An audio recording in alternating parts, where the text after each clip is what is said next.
그리스도인의 미덕 가운데 신뢰입니다. 또한 신용이라고 이야기할 수도 있습니다. 비슷한 수화가 많아서 제가 생각해 봤습니다.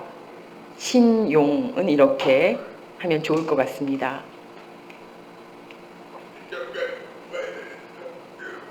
다른 곳은 어떻게 사용하는지 잘 모르지만 저는 이렇게 신용을 사용하겠습니다. 우리가 세상을 사는 이 세상은 70억 인구 가운데 두 부류의 사람들이 있습니다.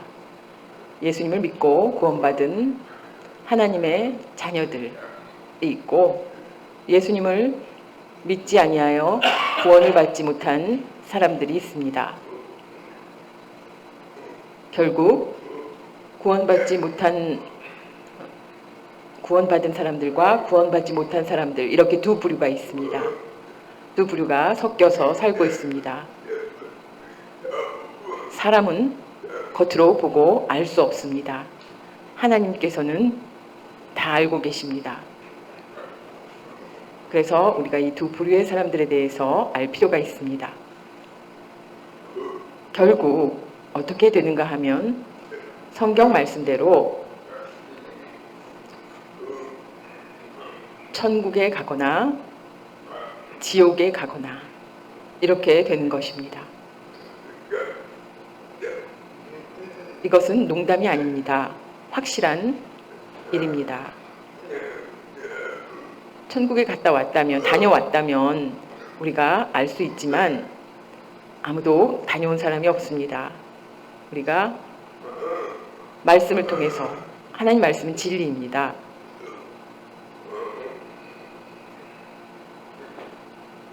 우리 세상의 종말이 언제인지 확실히 말할 수는 없지만 가까이 왔다는 느낌입니다.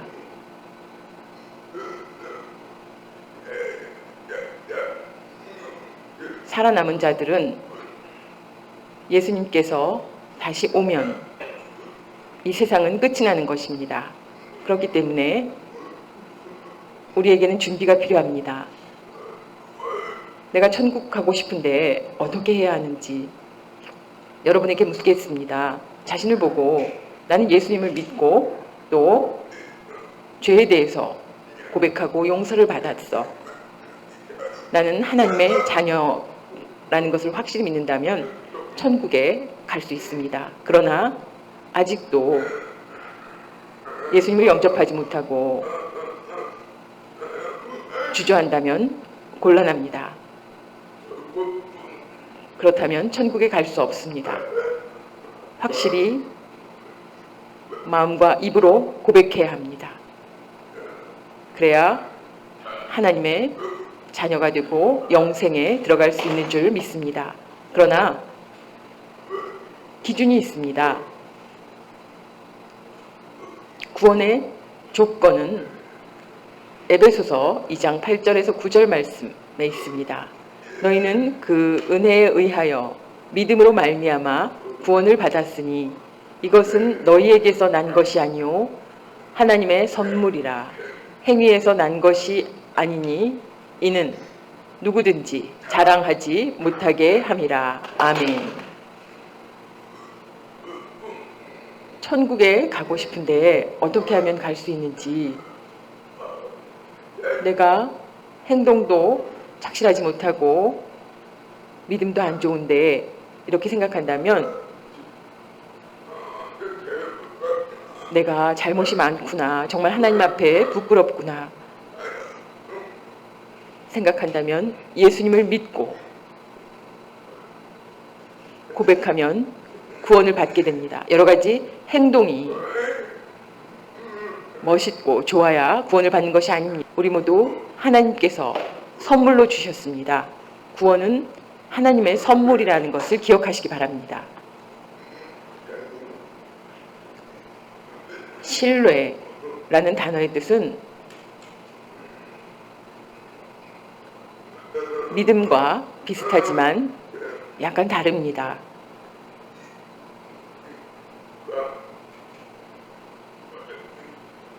믿음은 그냥 보통 믿는다는 것이지만 신뢰는 조금 더 굳건히 상대방을 굳게 믿고 의지하는 마음을 신뢰라고 부릅니다. 믿음과 신뢰는 조금 차이가 있습니다. 오늘 세 가지 여러분에게 말씀드리겠습니다. 첫 번째, 하나님을 신뢰하라.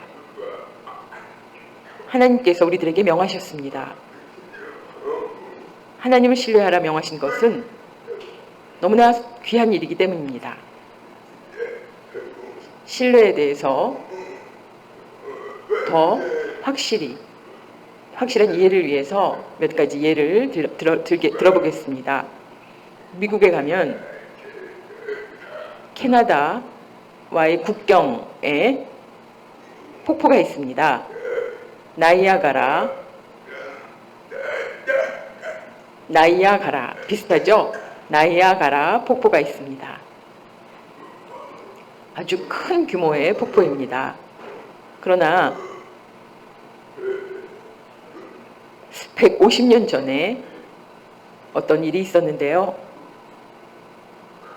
그 큰 폭포에 밧줄을 걸었습니다. 그리고 그 밧줄 위를 걸었던 사건이 있었습니다. 이것은 보통 일이 아닙니다.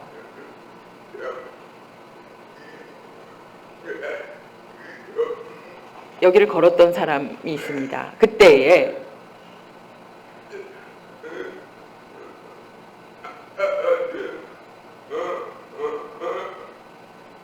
두 번째는 안대를 하고 또 걸었습니다. 안 보이는 상황에서 걸었습니다. 또 세 번째는 자전거를 타고 그 자전거 바퀴를 타고 건넜습니다. 이렇게 세 번이나 건넜습니다. 정말 대단한 사람입니다. 걸어서 건널 때 이 사람이 생각해냈습니다. 많은 구경꾼들에게 내가 사람을 업고 건너고 싶다고 얘기를 했습니다. 그게 가능할까요?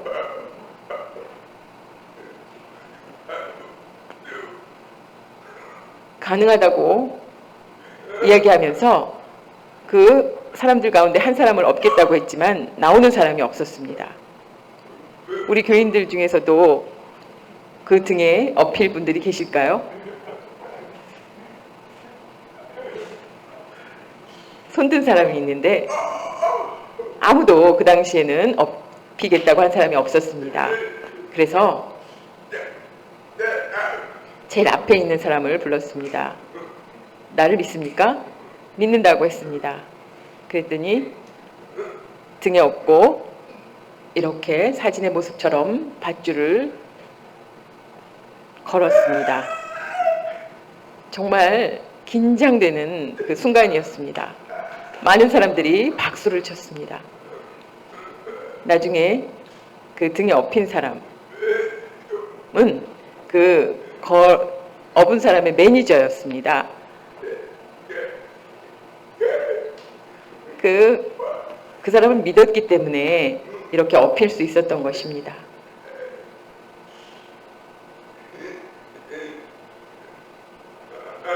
안대를 하고 걸을 수 있다고 믿었던 것과 자전거를 타고 걸을 수 있다고 믿었던 것은 이렇게 신뢰를 했기 때문에 등에 업힐 수 있었던 것입니다. 그것은 쉬운 일이 아닙니다. 알아도 진짜 실천하는 것은 쉽지 않습니다. 신뢰에 대해서 하나님 말씀 가운데 말씀드리면 아브라함입니다.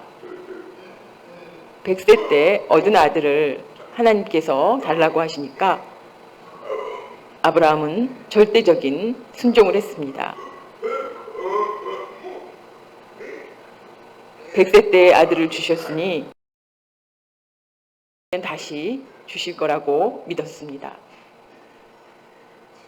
히브리서 11장 17절 말씀, 아브라함은 시험을 받을 때에 믿음으로 이삭을 드렸으니 그는 약속들을 받은 자로 돼 그 외아들을 드렸느니라.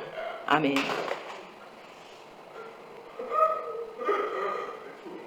하나님께서는 아브라함의 믿음을 시험해 보셨습니다. 우리가 학교에서도 시험을 봅니다. 아브라함은 하나님에 대한 믿음이 흔들릴 때도 있었지만 100세 때 아들을 얻은 이후는 절대적인 순종을 했습니다. 그것은 신뢰를 나타내는 행동입니다. 또 하나님 말씀 가운데 다니엘의 세 친구의 예가 있습니다. 풀무 불에 들어가서 그 불은 아마 5,000도 정도 될 것입니다. 물이 끓는 온도가 100도인데 이 풀무불은 5,000도가량 되는 온도입니다. 왕의 명령으로 모든 사람들이 우상에게 절을 했지만 이 다니엘의 세 친구는 절하지 않았습니다. 그랬기 때문에 벌을 받을 줄 알고 있었습니다. 그러나 마음속에는 하나님을 신뢰하고 있었습니다. 하나님에 대한 신뢰로 절대로 변함없는 그 믿음을 가지고 하나님을 섬겼습니다.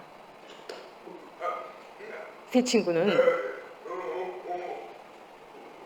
정말 그 세 친구의 고백을 보면 우리가 감동받습니다.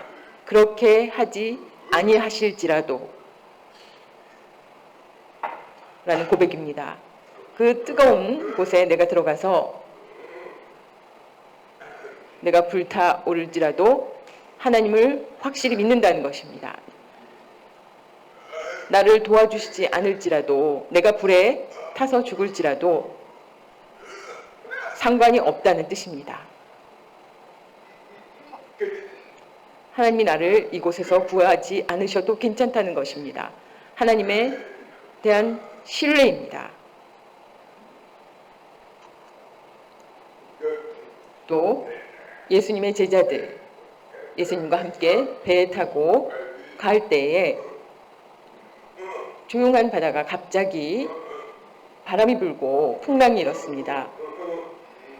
그때 예수님께서는 주무시고 계셨습니다.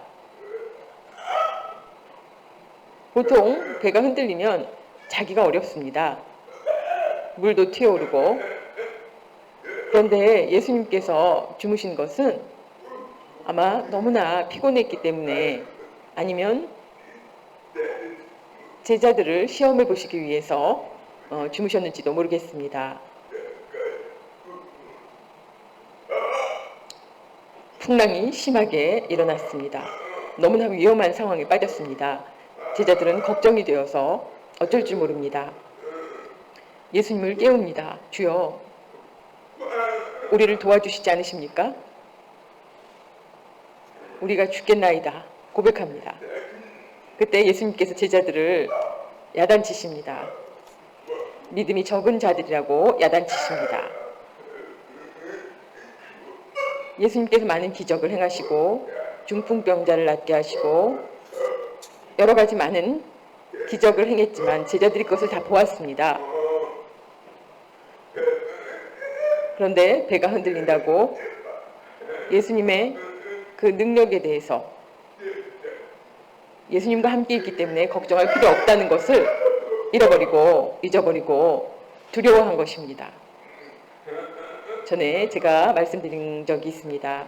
사람들이 운전할 때 왔다 갔다 하면서 운전하면 옆에 있는 사람이 꼭 붙잡고 갑니다. 아기는 그런데 웃으면서 있습니다. 무섭지 않니? 왜 무섭지 않아? 우리 아버지가 운전하고 계시거든요. 이렇게 아버지를 믿는 모습, 그런 것처럼 똑같습니다. 제자들이 예수님을 따라다닌 적이 없다면 무서운 그 모습이 맞습니다. 그러나 많은 시간을 함께 했어도 두려워한다는 것은 너무 부끄러운 일입니다. 우리들의 모습도 똑같습니다. 그렇지 않습니까? 여러분 때때로 잘 될 때, 행복할 때 그때는 하나님께 감사드리고 어려움이 생겼을 때 하나님이 날 도와주시지 않으십니까? 이렇게 불평할 때가 있습니다. 때때로 그럴 때가 있습니다. 제자들의 모습이 바로 우리들의 모습이라고 생각합니다. 신뢰의 본질은, 가장 중요한 것은 말이 아닙니다. 행동에 있습니다. 믿음은 말로 이야기할 수 있지만 신뢰는 행동입니다. 행동이 필요합니다. 믿음과 신뢰의 확실한 차이를 여러분 기억하시기 바랍니다. 잠언 3장 5절에서 6절 말씀. 너는 마음을 다하여 여호와를 신뢰하고 내 명철을 의지하지 말라. 너는 범사에 그를 하나님을 인정하라. 그리하면 내 길을 지도하시리라. 아멘. 여호와를 온전히 신뢰하는 것, 그런 삶이 여러분을 평안하게 합니다. 모든 일이 형통하게 됩니다. 하나님을 의뢰하는 삶, 하나님이 절대로 외면하지 않으십니다. 여러분의 자녀들이 때때로 환경 때문에 어려운 문제에 닥쳐도 외면하지 않으십니다. 신뢰함으로 여러분들 마음 가운데 참 평안을 얻을 수가 있습니다.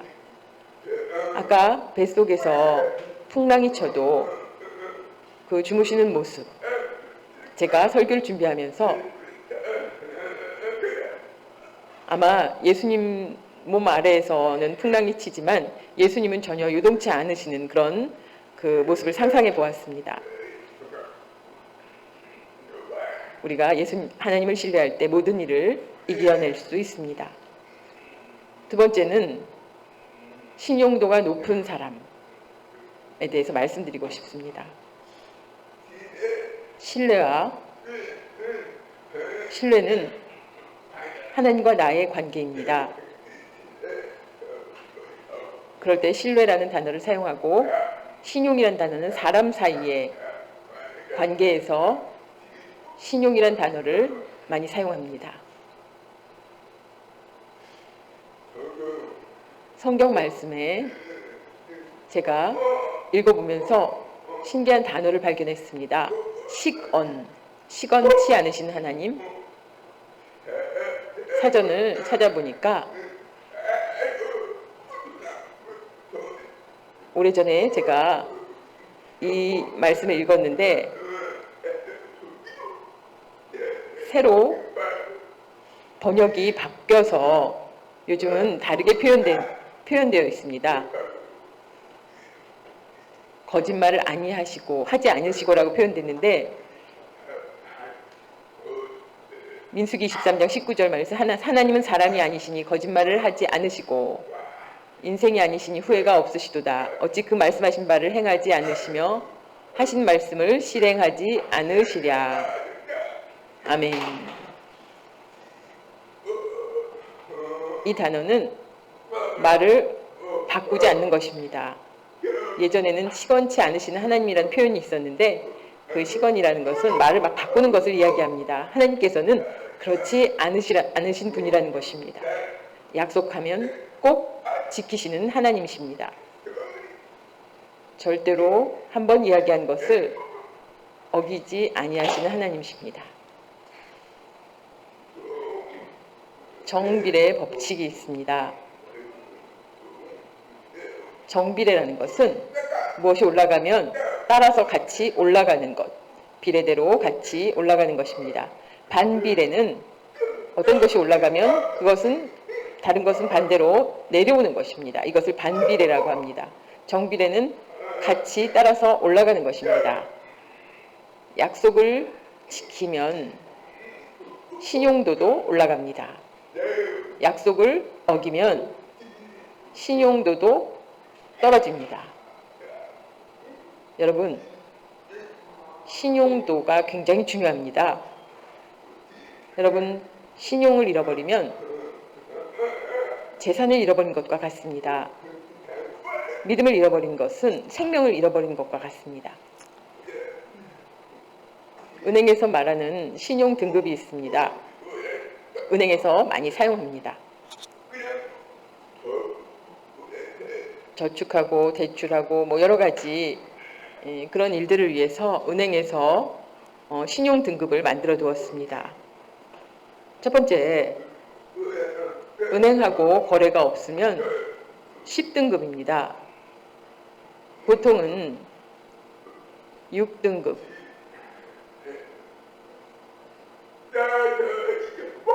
그리고 1등급은 신용이 아주 좋은 사람입니다. 또 저축을 잘하고 부채를 잘 갚으면 신용 등급이 올라갑니다. 그러나 신용이 떨어지는 것은 그 이유는 그 요인을 보면 약속을 어겼기 때문입니다. 그러면 그 이력이 남아서 신용이 떨어지게 됩니다. 또 신용카드로 카드를 가지고 다니다가 돈이 부족해서 은행에서 카드론을 쓰면 신용 등급이 떨어집니다. 여러분, 만약 신용을 올라가게 하고 싶으면 신용이 좋은 사람은 이자가 쌉니다. 그리고 돈을 더 빌릴 수가 있습니다. 집을 살 때 신용이 좋은 사람은 돈을 쉽게 빌릴 수가 있습니다. 그러나 작년부터 은행이 법을 바꾸어서 등급을 폐지하고 신용 점수제로 바꾸었습니다.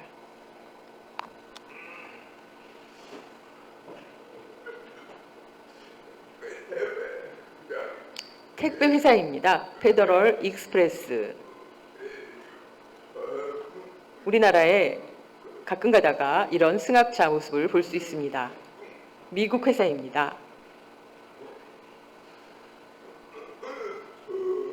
1970년대에 세워졌습니다. 세운 사람의 이름은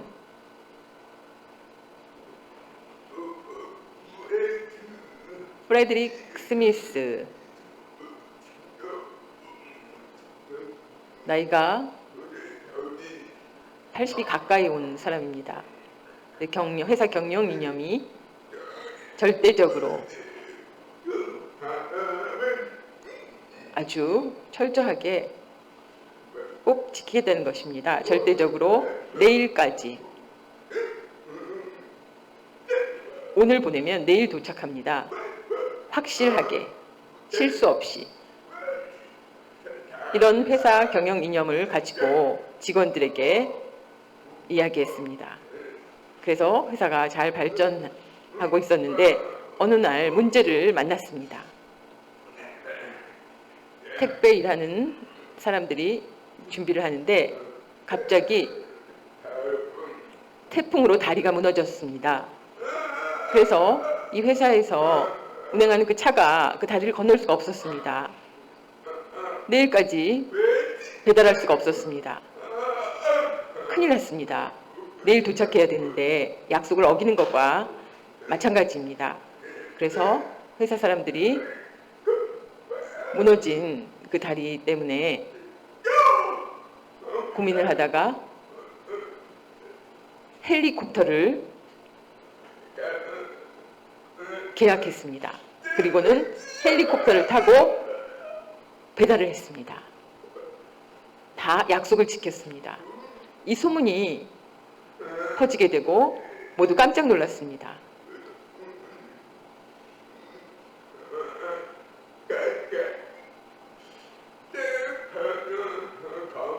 그 배달을 받은 사람들은 감동이 컸습니다. 아마 내일 도착하지 못할 것이라고 생각했는데 헬리콥터를 타고 배달한 것을 보고 감동을 받았습니다. 그 사람들 가운데 그 자신의 돈을 들여서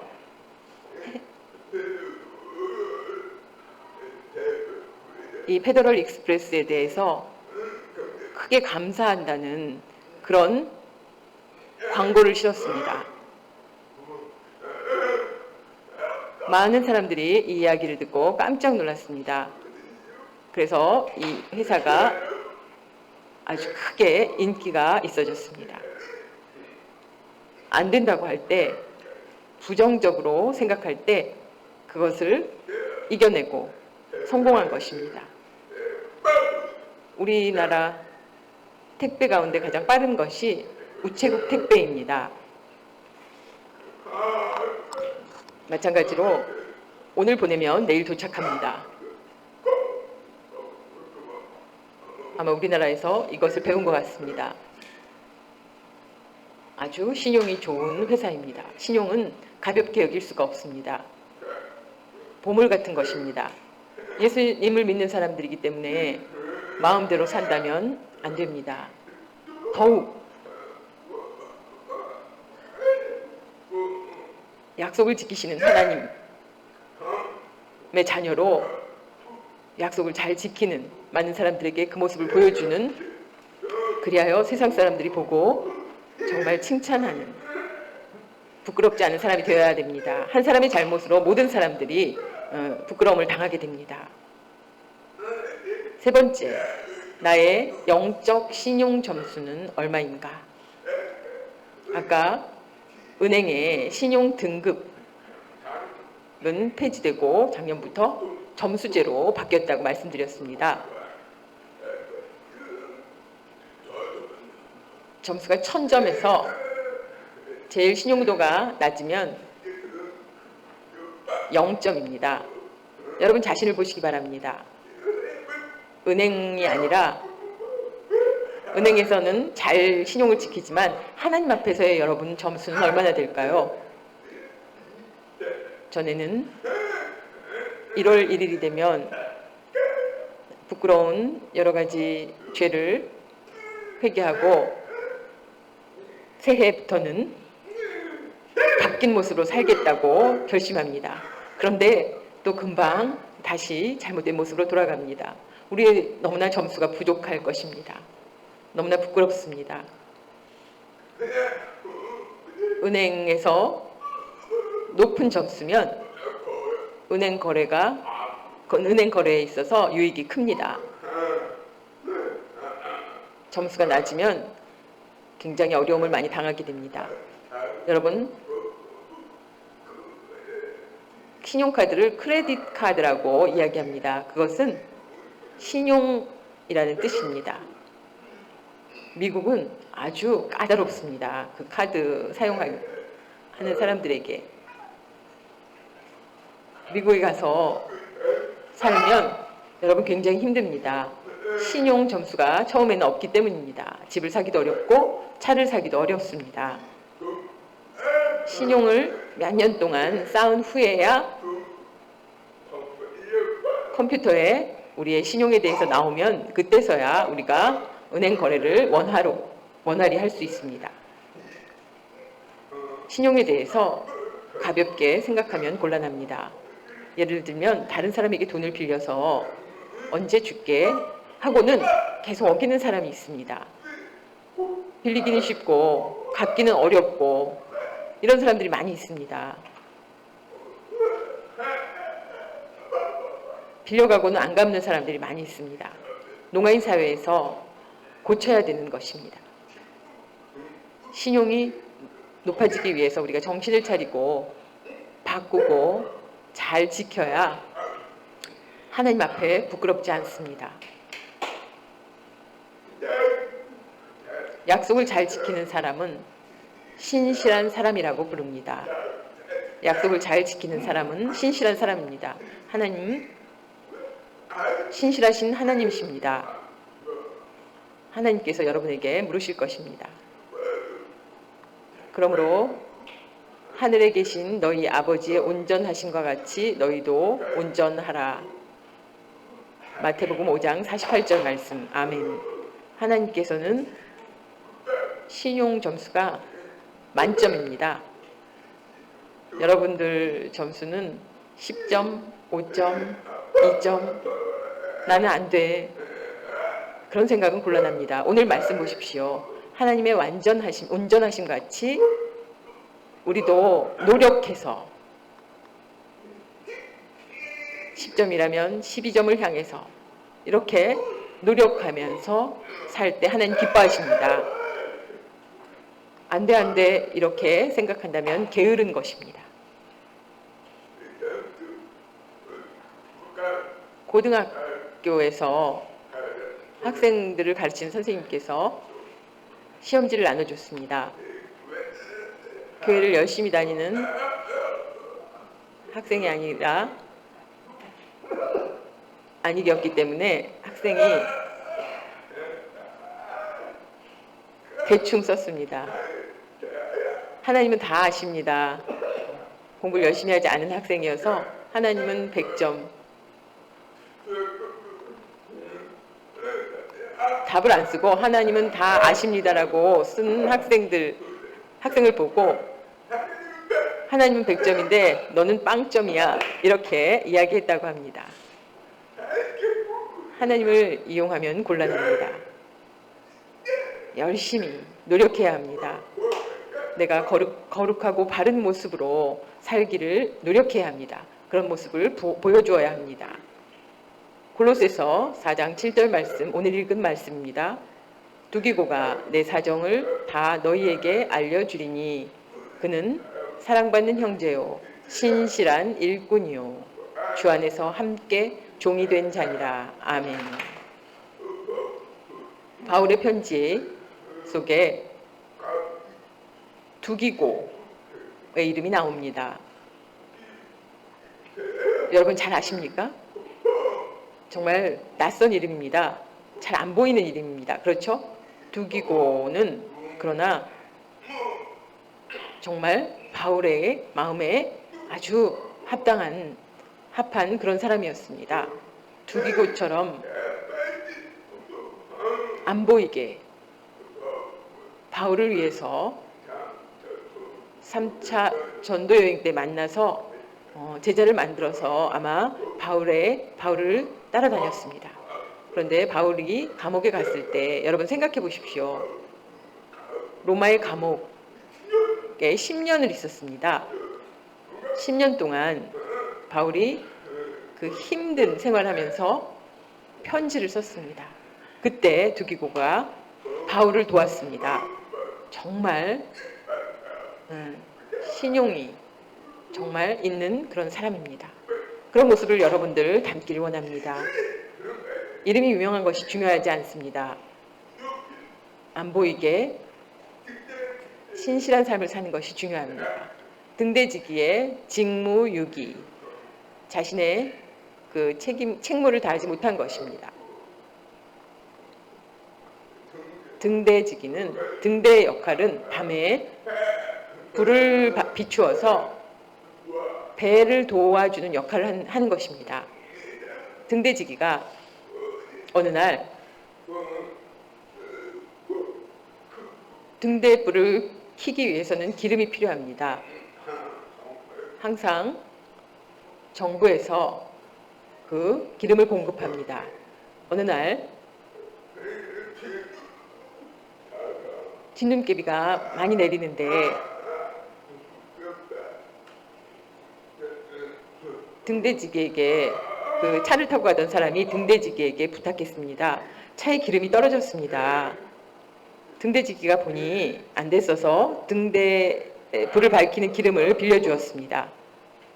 두 번째는 또 어떤 할머니가 와서 집이 너무 추워서 덜덜 떨고 있으니 보일러 기름이 떨어져서 그러니 도와달라고 부탁합니다. 그래서 또 등대지기가 기름을 퍼서 또 나눠줍니다.